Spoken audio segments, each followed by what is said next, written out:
মাধ্যমিকের ইতিহাসের প্রথম চ্যাপ্টার থেকে কোন কোন 2 নম্বরের প্রশ্নগুলো ফার্স্ট সামেটিভের জন্য আমরা করব, যেগুলো আমাদের মাধ্যমিকেও খুব কাজে লাগবে, সেগুলো আমি এই ভিডিওতে আলোচনা করছি। খাদ্যাভ্যাসের ইতিহাস চর্চার গুরুত্ব কি, খেলাধুলার ইতিহাস চর্চার গুরুত্ব কি, আত্মজীবনী ও স্মৃতিকথা বলতে কি বোঝো, এবং উদাহরণ, তার সঙ্গে আত্মজীবনী ও স্মৃতিকথার মধ্যে কি পার্থক্য রয়েছে, সাময়িক পত্র ও সংবাদপত্রের মধ্যে পার্থক্য কি,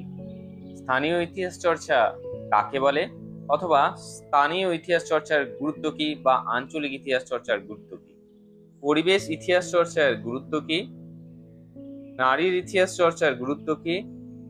আত্মজীবনী কিভাবে ইতিহাস চর্চায় গুরুত্বপূর্ণ ভূমিকা পালন করে, সাময়িক পত্র ও সংবাদপত্র ইতিহাস চর্চায় কিভাবে গুরুত্বপূর্ণ ভূমিকা পালন করে।